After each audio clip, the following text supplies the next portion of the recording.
All right. So before we begin, I'd like to just let you know that by participating in this interview, you grant us permission to distribute the content you provide to us.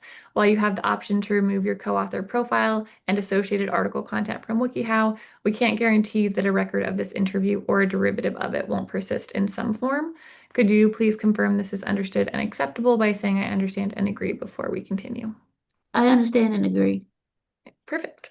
Great. Well, I would love to just start by turning it over to you and allowing you to introduce yourself. Tell us a little bit about your background, your expertise, how you got into this world of construction and real estate, and yeah, just tell us a little bit about yourself. Okay, well, my name is Asia Denson. I got into construction because I kind of grew up around it as a kid. My grandpa in Columbus, Georgia, he was a carpenter and he had his own construction company. So I remember helping him as a kid, but I didn't really know what was going on. And then, especially back then, it was more, this is more of a male field, not for women, but it's cool. Like it wasn't like no discrimination or nothing like that because I was still a kid. I started off as a heavy highway engineer with MDOT, which is Michigan Department of Transportation, but it was through an engineering firm who basically contracted me out to them, and I was an engineer with them for a couple years. And then after that, I ended up starting my own company because we ended up getting laid off. But I was still working like that last year. And then once I officially got laid off, I'm like, let me take this a little bit more seriously. I ended up losing my condo to foreclosure because that was during the time when everybody was losing their houses when Detroit was going through their downturn. But I ended up let me rephrase, it didn't get lost to foreclosure. I was going to lose it to foreclosure, but it ended up selling on the short sale. And I remember calling my mom and telling her finally what was going on. And she just told me, baby, don't worry about nothing, come home. So when she told me that, like a whole, sigh of relief just lifted from me. I'm like, okay, now I got know somewhere, I got somewhere to go. I was able to stay in my condo a year and a half during all of this time for free. So I used that time to learn how to start wholesaling houses.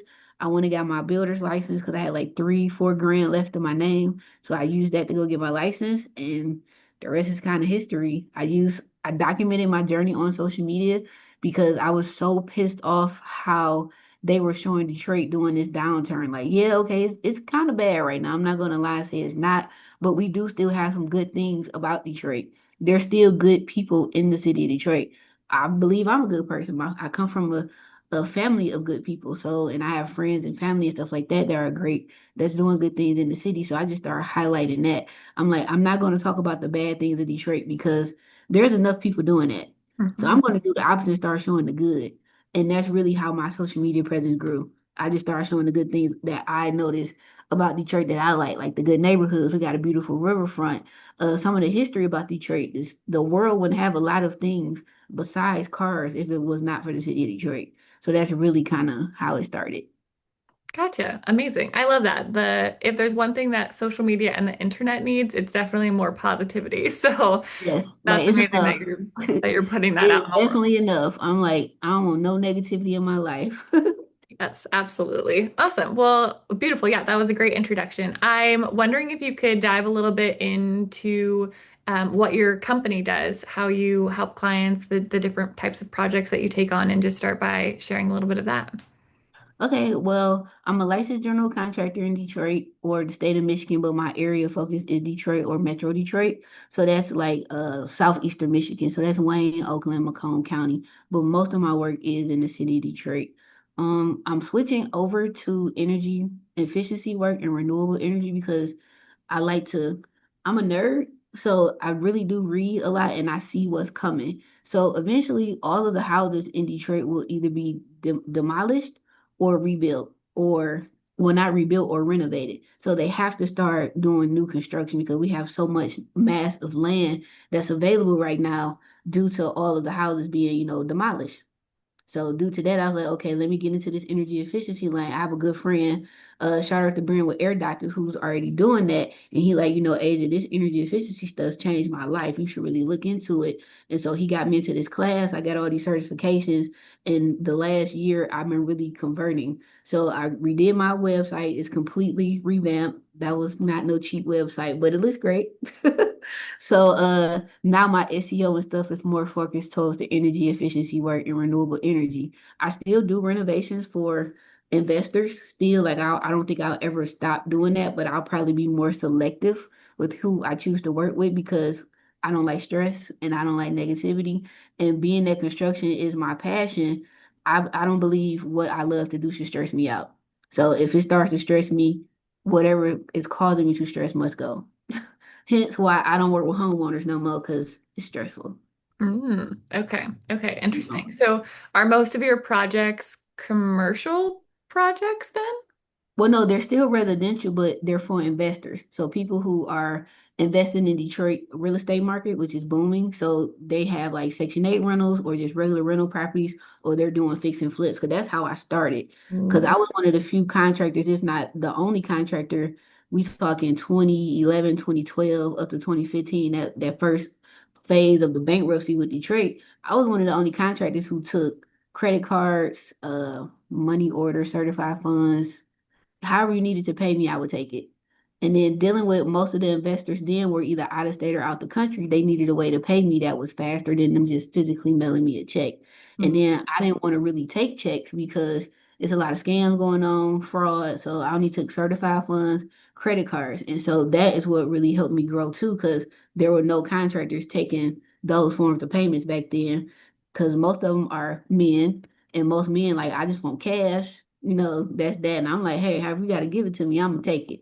Look, mm, my biggest thing was I've only had one check bounce in my 15 years because I cast it, I didn't wait. So my philosophy was I always wait at least 10 business days, which is 2 weeks, before I'll start a job. That makes sure the money clear, that nothing bounces. Because my biggest thing is I don't want to start paying out suppliers and subcontractors and then their checks bounce because my check bounced and that made me look bad. So now I wait completely 2 weeks, 10 business days, and by that time it's gonna be good to go. And then I'm like, okay, let me start paying everybody out. gotcha. That's very smart for sure. Thanks. Yeah, I'm a one-time person. Something happen one time, nope, change. Yeah. Okay. Awesome. Well, I've got a few follow-up questions just to dig into some of the things that you have shared so far, just to get a little bit more into the weeds. So my first question, you mentioned that energy efficiency is something that you're diving more into and that you're really exploring more. I'm wondering if you have one simple energy efficient renovation that you believe every homeowner should prioritize. What's kind of the one thing that you would love to see more of? Well, being that Detroit is a cold climate, I'm gonna say don't cheap out on your insulation. Windows matter, but not as important as your HVAC system. Mhm. Because a lot of what I learned in these classes is that a lot of contractors are oversizing or undersizing the HVAC system. So that means, let's say you got the air conditioner on, downstairs is freezing, the basement is super freezing. Well, by the time you get to that second level, it's hot because the ductwork isn't the correct size, and then the air can't get from the basement and pump all the way up. So that all makes a difference in your bill and how you comfortable in your home and the humidity in your home and stuff like that. So that's something I really learned. I'll say that's number one. Two, your roof. A lot of people don't understand that you can't really cheap out on the roof. They want to go with the cheapest price, and that's not always the best thing. Just like not going with the highest price is not always the best either, because it's people who are horrible contractors on both sides. The thing with roofs with the state of Michigan, you have to have a roof vent per, I forgot how many squares, but let's say you got a standard bungalow in Detroit, you need at least 4 to 6 roof vents on your roof to help the roof breathe or the attic and stuff so it can ventilate. And a lot of these people are getting their roofs done and they have no vents. And then they're wondering why their attics are sweating, or their top floor below the attic, the ceiling and the walls are starting to sweat, and that's why. So now you got to pay to get your roof done again, or have somebody go up there and cut the vents into that, which is still going to cost you more money. Mm-hmm. Yes. Okay. Yeah, those were two very good points. And as a homeowner myself, not something that I really thought about. So I'll definitely have to keep Yeah, in mind when yeah, I get a new roof for my place. And yeah. it's pretty big here with the not just the roofs, but I've been noticing a lot of these houses are, Detroit is an old city, it's 300 plus years old. So that's why I think the energy efficiency is going to be huge here, because they have to do something about it. You still got some houses in Detroit that's 50, even 100 plus years old. They got brick basement, foundations. They have boiler systems, or they don't even have any insulation. It's been a lot of rehabs I've done over the years. You gut it and it's newspaper in the wall. Like there's no insulation. So that's a fire. just waiting to happen. So energy efficiency is definitely going to be a big thing in the city of Detroit, which is going to bring a lot of jobs to the right people. And that's why I'm getting ahead of the curve. So when the contracts start coming, because they're already here, like some contracts are already here. I'm already doing some work now. On the smaller scale, which is just to get my feet wet, work out the kinks and stuff like that. And then hopefully by next summer, I can start hiring. Mm-hmm. But Yeah. those people got to have certain certifications. Mm-hmm. Right, right. Yeah, awesome. All right, and then another question that I had, you mentioned that you work a lot with real estate investors. So I was just wondering from your perspective, what is the biggest or maybe more most common mistake that you see real estate investors make when they're renovating distressed properties in Detroit? Okay, I got a couple.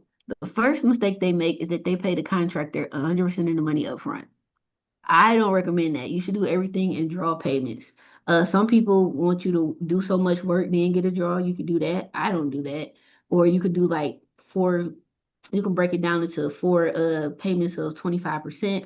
Now, I do have some clients that pay me 100% up front, but I built that trust. We have that type of relationship.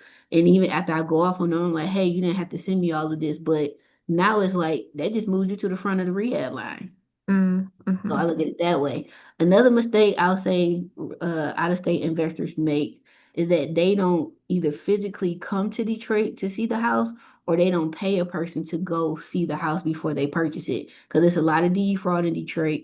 Our Wayne County tax auction is coming up, so a lot of people will just Google image the house, and that Google image might not be right. So if you buying a house in the wintertime in Detroit and that picture has no snow in front of it or just don't look cold, that's probably an old photo. I've had some clients who've purchased houses and they didn't send me to go look at it or whomever or themselves, and the house was gone when they got here because it was already demoed.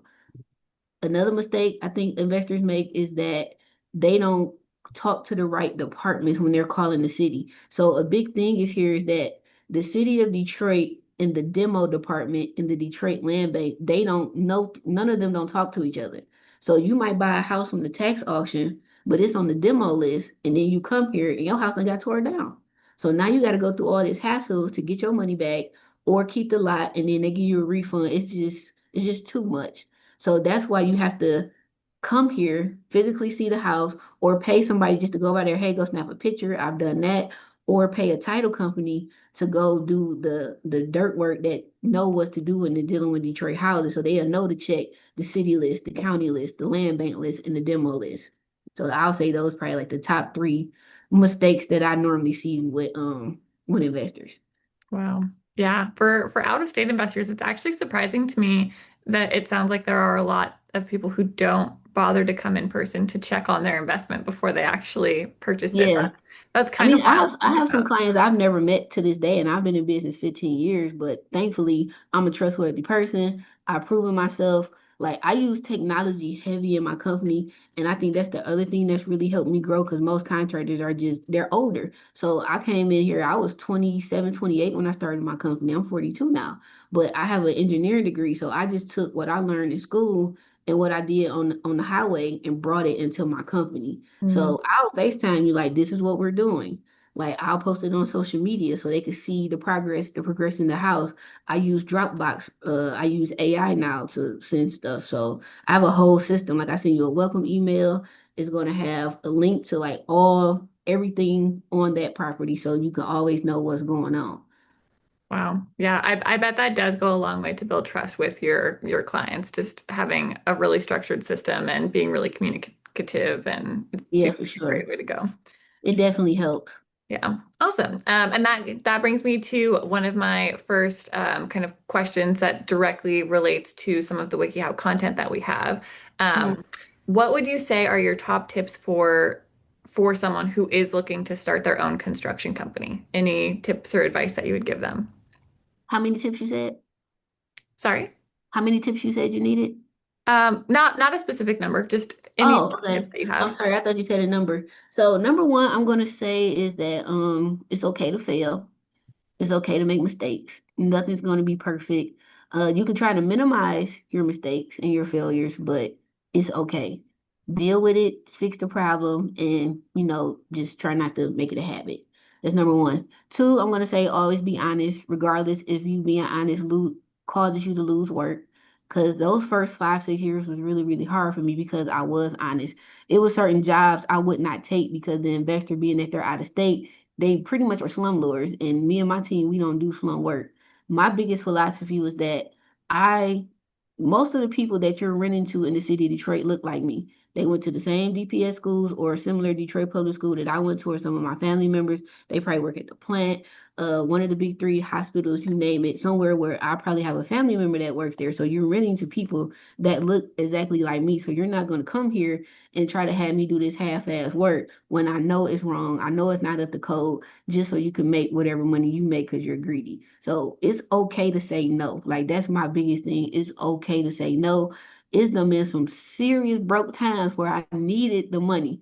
But I remember I took one job where money was low and I'm trying to keep my guys working. And that was the biggest mistake of my life because now yeah, I took the job because I needed the money, but I ended up spending double the money to go in there and fix the problems because I underbid it, or either they played me on the money and I end up not getting the full amount. Now I gotta sue you, so it ended up costing me more money in the long run. So now I don't have no problem telling nobody no. Another tip I'll say it's okay to charge for estimates because you should get paid for your time. You got to put gas in your vehicle to go check out the project. Whatever software you're using has a monthly subscription fee or annual. Or if you old school and doing the print off with the carbon copy underneath it, depending on your age range, that costs you money. Your cell phone costs you money. So you definitely should charge for estimates. And then you could just take it off of the work if you know it's awarded or whatever, because I charge for estimates. And the busier I get, I'm probably just going to keep upping my fee because every time when I first started charging, that weeded out 50% of the BS I was dealing with. Ooh. So those are probably my top three tips. Awesome. Those were all really great tips. And one theme that I kind of recognized within them is basically if you're starting your company, you should not undervalue yourself. You should know your worth. You should know that your time is valuable. You should be okay with kind of Yeah. advocating for yourself and choosing projects that align with you and your values. And Yeah, but the only flip side of that is that you do have to take some jobs because you got to get your name out there and stuff like that. But it's still okay to say no. If and I go with my gut, and my gut never leads me wrong. Like how I make a lot of decisions, I go to sleep, I pray on it, and when I wake up the next day, if I feel the same way, that's my decision. And like one of my biggest New Year's resolution this year was to go with my first mind. Cause we always second guess ourselves. At least I do.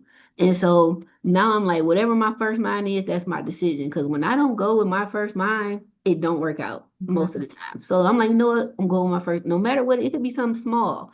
Like I shouldn't park over here. I should park over there. I'm going with the first mind. So, yeah, that's great because yeah, self-doubt can really creep in and then yeah, you end up regretting not making the yep. decision And then based it on costs you more money than what it would have cost you the first time. yeah. Yeah. Okay, great. My next question, I'm wondering if you have any advice on how someone could become a property developer. So kind of on the flip side.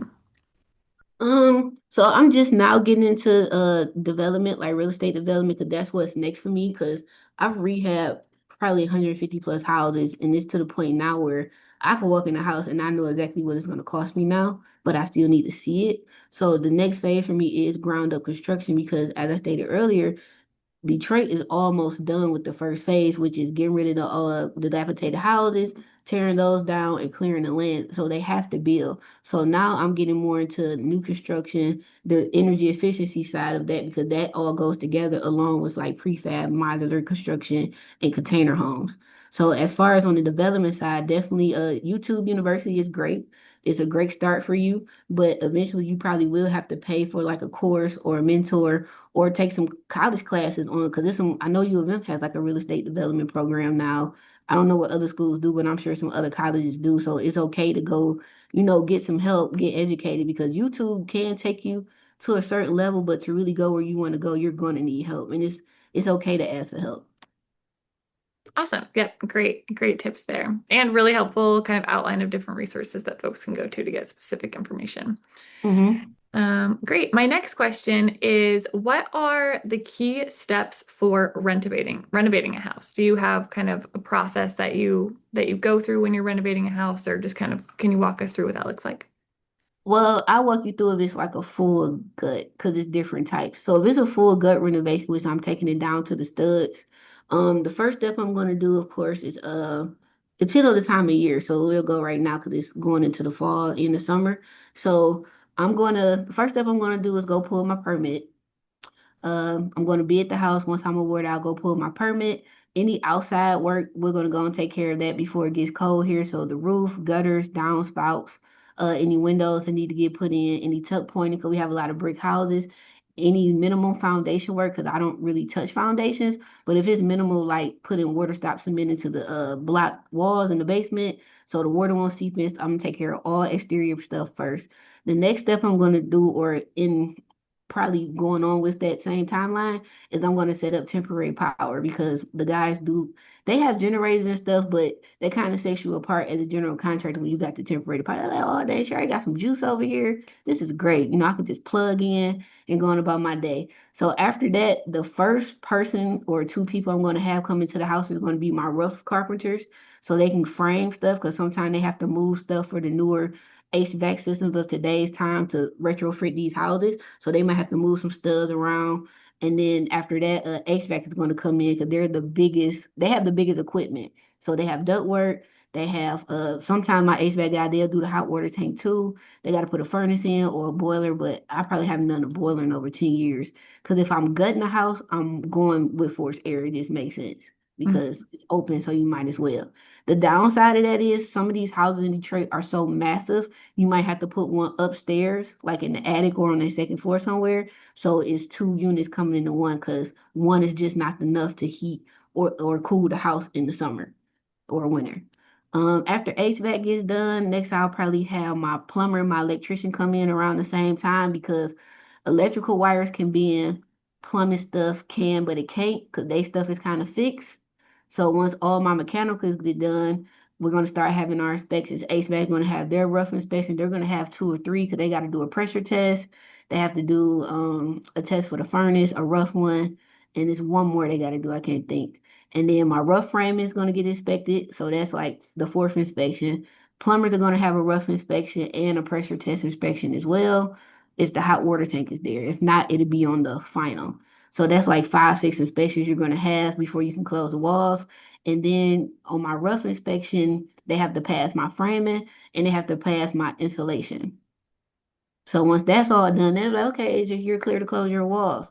Now I can start doing the stuff that matters to people because nobody cares about what's going on behind the wall. And that's the most important part. Because what's going on behind the wall can cause a leak, it can cause mold, it could cause a lot of problems, and we don't want that. So once we get everything clear to close, fire blocking, got to do that too because a lot of Detroit houses don't have fire blocking, so I got to do that.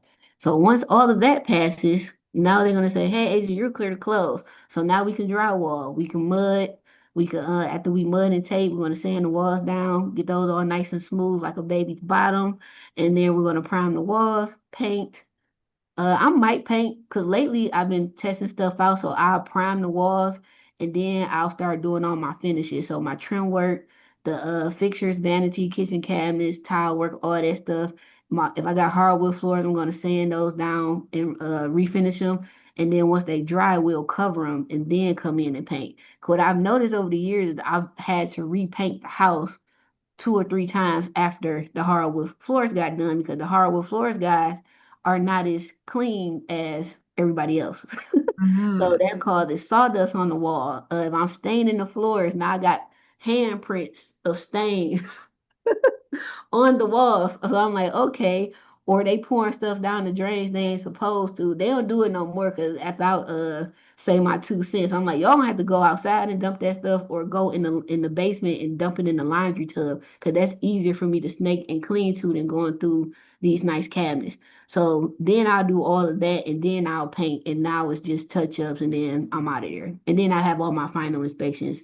And once all my final inspections passes, it takes a couple weeks and then they'll send you a certificate of acceptance, which clears you from everything. And then you use that to apply for your certificate of occupancy if you're keeping the property or whoever the new buyer is, they'll get the COO.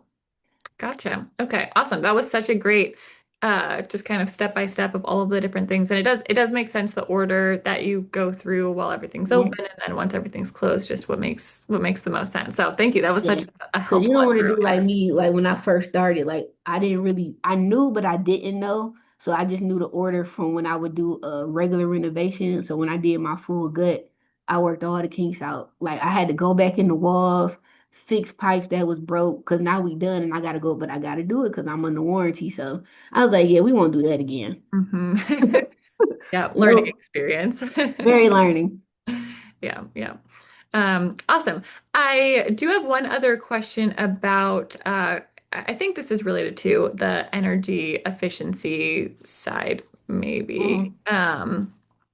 Actually, maybe not. Hold on, let me see.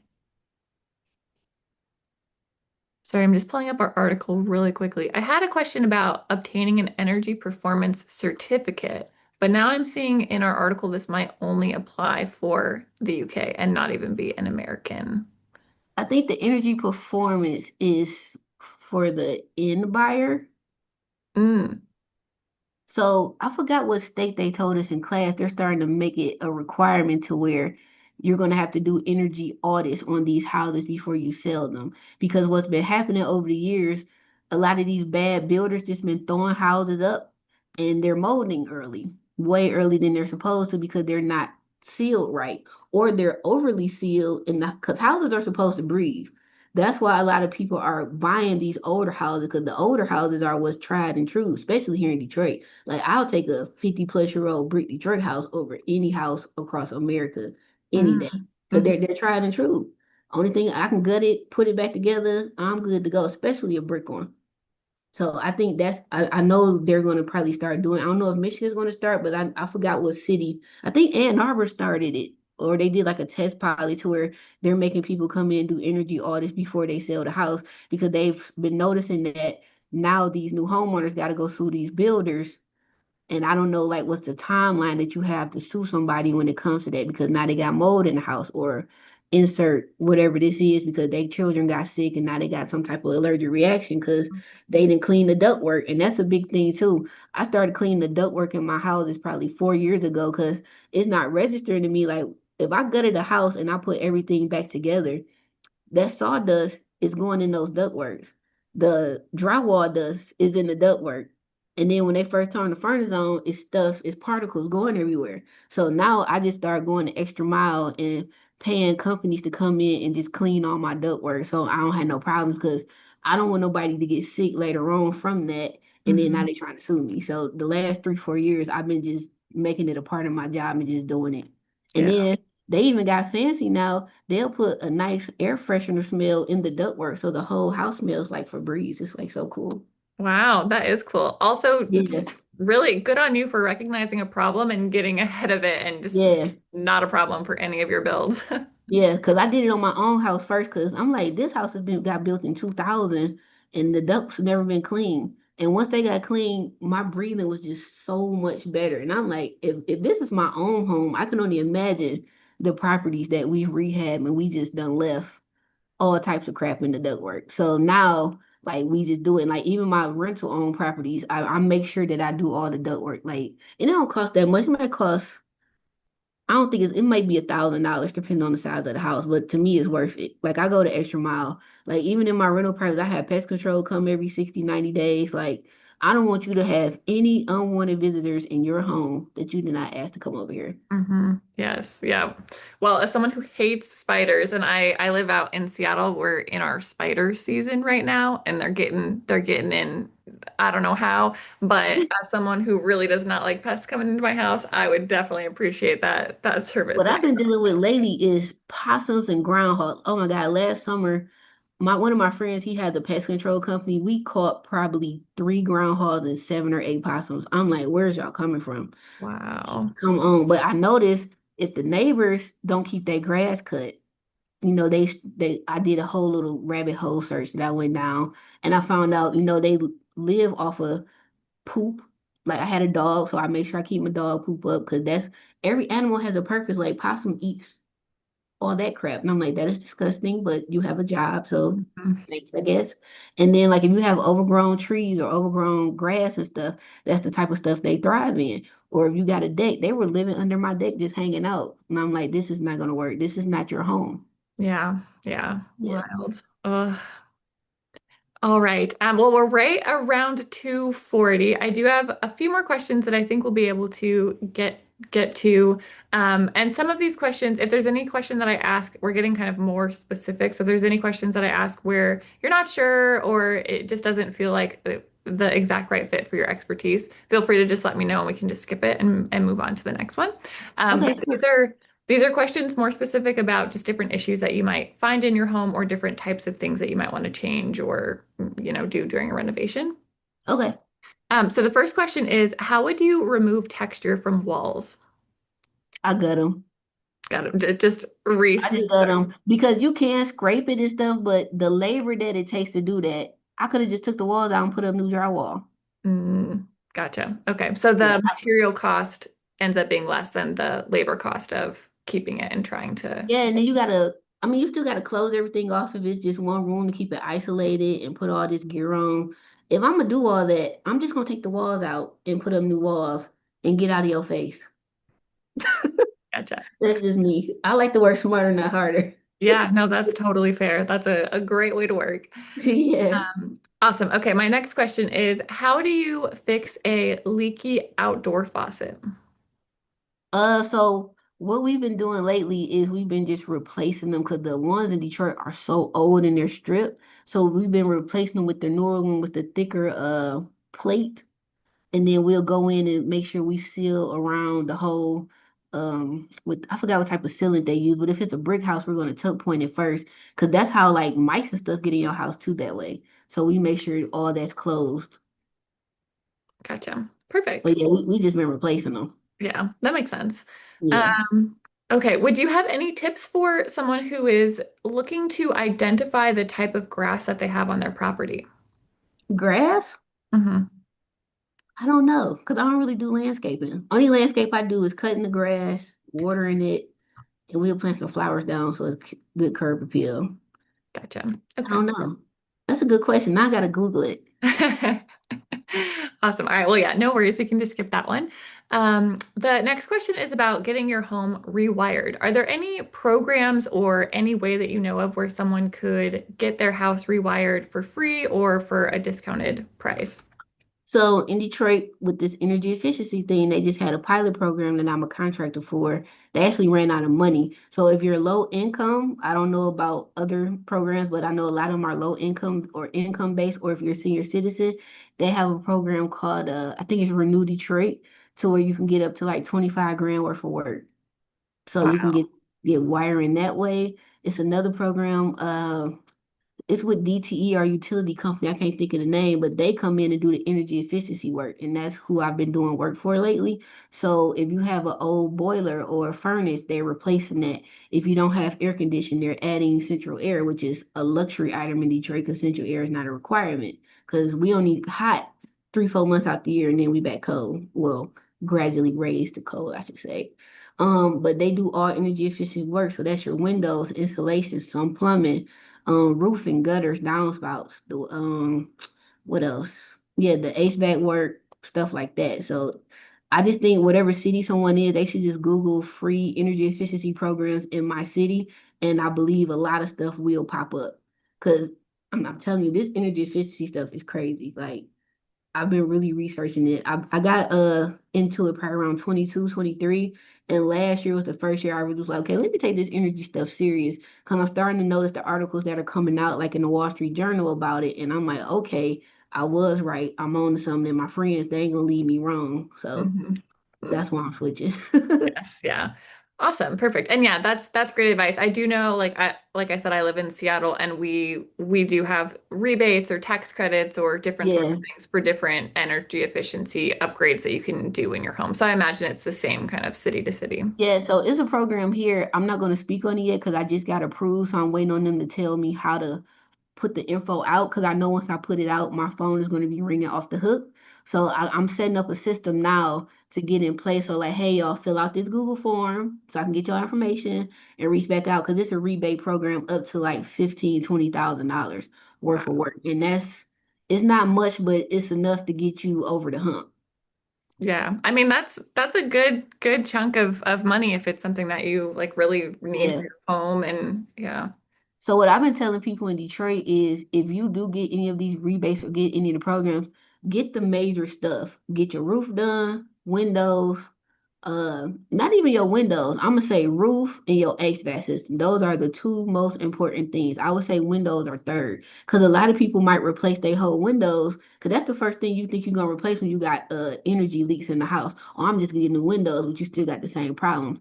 More than likely, it's coming from your HVAC system Mhm. because it's either undersized or it's oversized. So Yeah. that's typically the issue. Gotcha. Yeah. Perfect. And yeah, that's great advice. All right, let's see. Maybe one more here. Oh, you just mentioned roofing and like roof replacement. Do you have any advice for locating a roof leak or what you do to fix it once you have located it? I tell people to start with the outside of your home first. So keeping your gutters clean is major here in Detroit or probably anywhere, I would assume. Uh, Water is the enemy. I will deal with a fire damaged house before I deal with a water damaged house any day. Because one trickle of water can cost thousands of dollars in damage compared to a fire. You could close the door if it's a fire, and typically it'll stay contained at least enough time for the fire department to come, you know, to get rid of it or whatever. But a trickle of water, now we talking mold, we Mhm. talking your electrical gonna start working because electrical can't get wet. You don't want water to get it's just the devil, right? It's just horrible. So I'm gonna tell people to start with the outside. So you need to make sure that water flows away from the house. So in the state of Michigan, the code says that your downspouts have to be at least 5 feet away from the house. So when it comes down the side of your house, and then you had the little elbow, I think that's like a foot or two right there. And then the piece that attached to it, the extension, we just buy the accordion one because we know that's automatically 5 feet. Boom. So you want the water to come away. The next step we're going to do after we do the gutters and downspouts, or if you're a homeowner, you're checking that, walk the perimeter of your house. If you see a lot of dirt is starting to flow away from the house, you need to backfill back over there and build that dirt back up because that's your first defense of water getting into your basement. And now you got your cinder blocks pushing in, and it's just a whole mess. So after that, what was the other part of the question? If you to notice any roof leaks?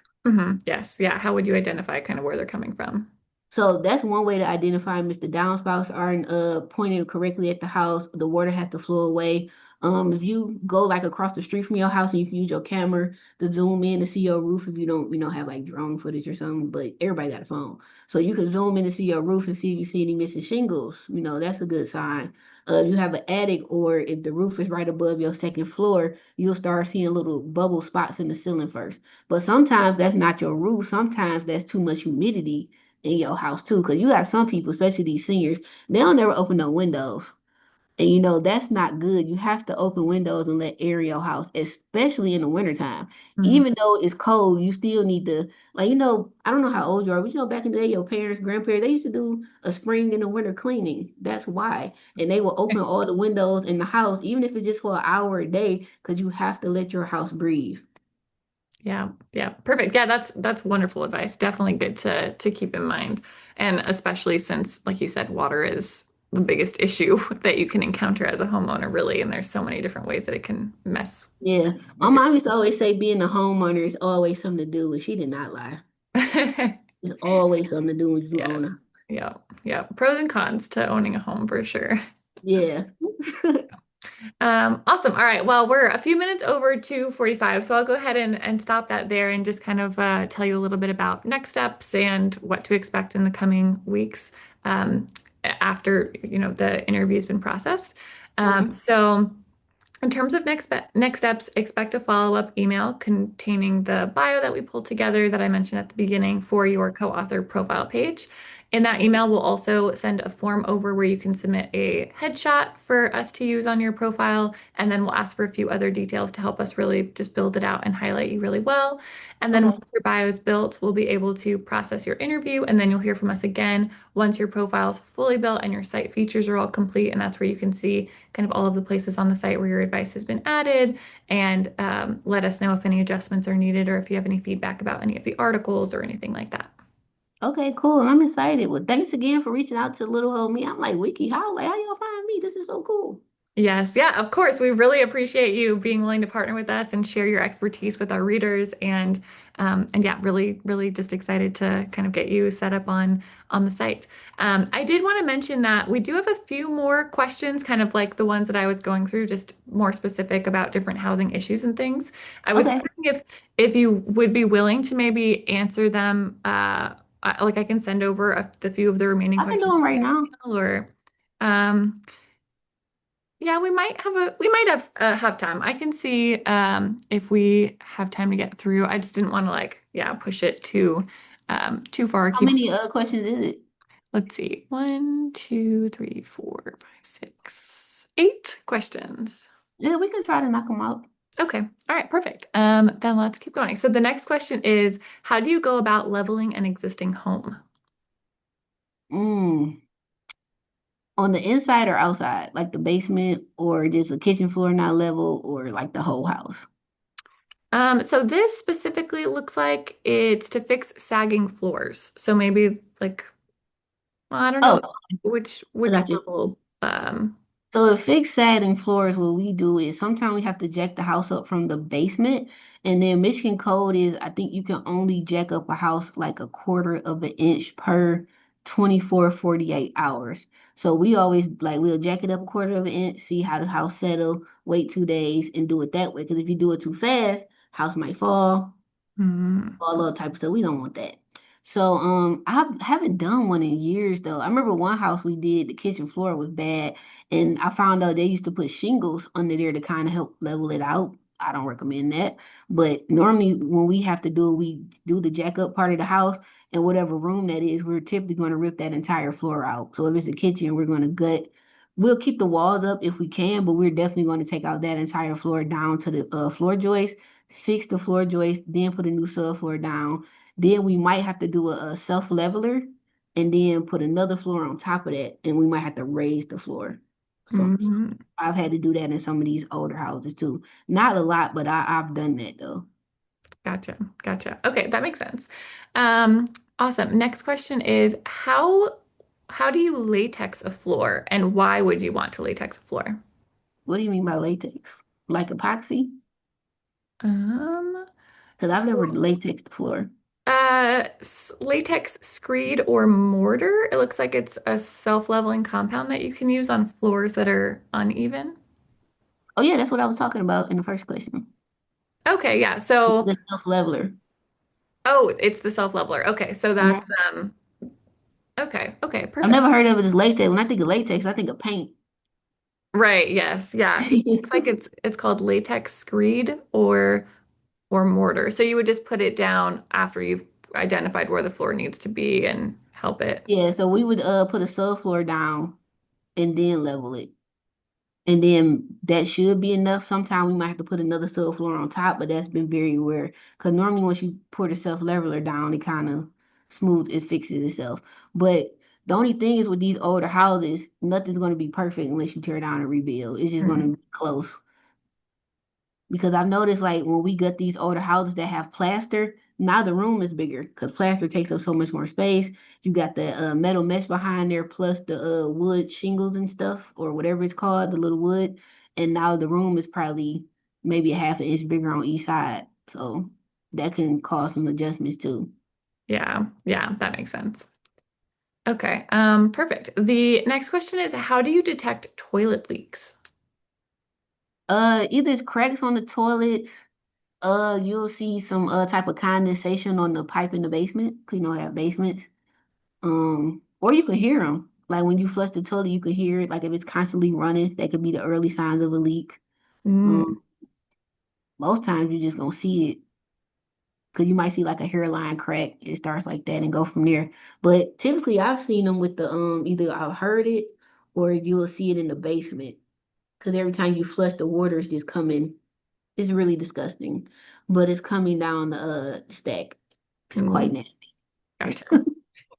Okay. And then one more question about toilets. Is there anything that you should know when you're installing a toilet in your basement? Any kind of specific quirks about that?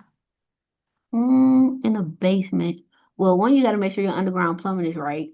Because if not, you're just gonna flush and it's just gonna be on the floor. That's nasty. Mm, Um, Two, you got to make sure you bolt it to the concrete correctly. But if you gonna tile it or whatever, now you're raising the floor, so you got to make sure your flange is raised.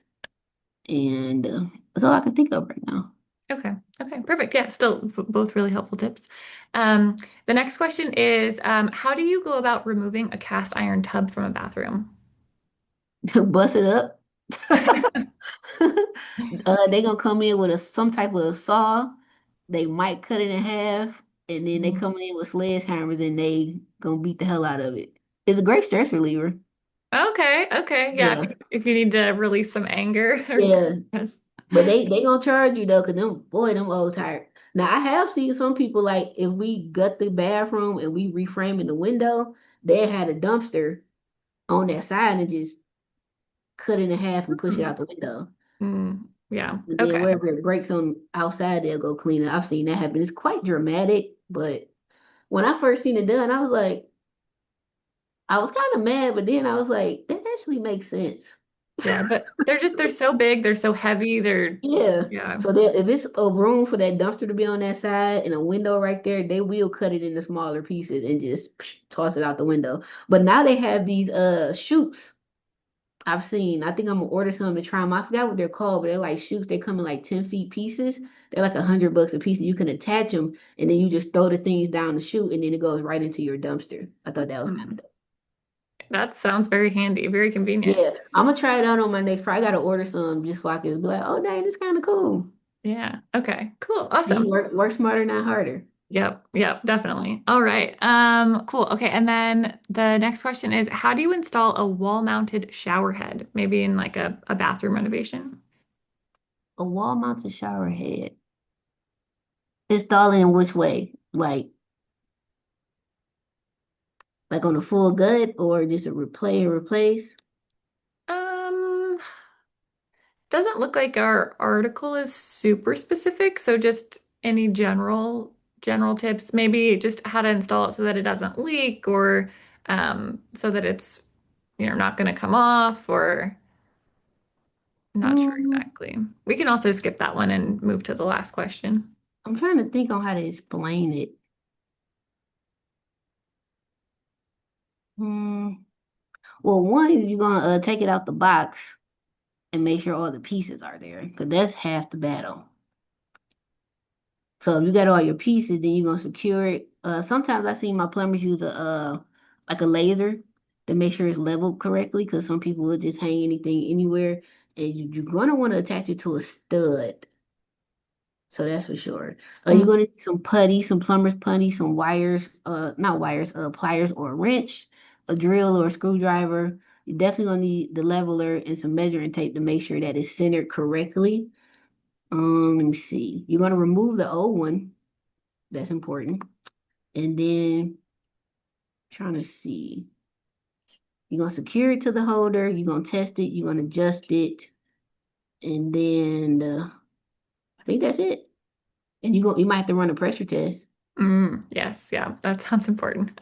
Oh, and then well, not for the shower head, but for the tub, you're gonna make sure you want an access panel.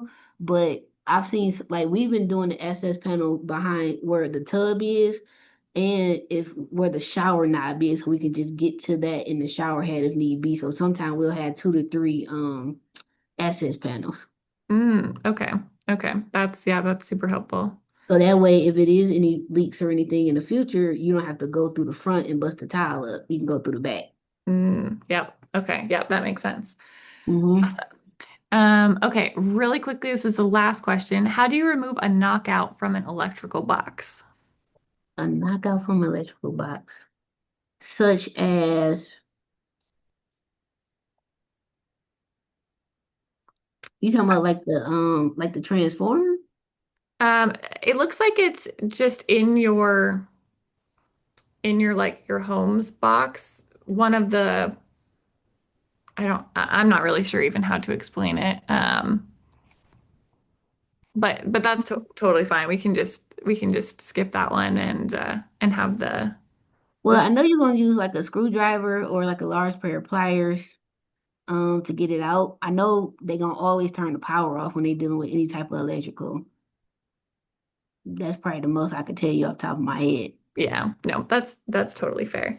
Awesome. Well, that was the last question, so we were able to get through all of them. Thank you so much for being willing to stay till the hour and answer all of our questions. And yeah, any final questions for me about anything?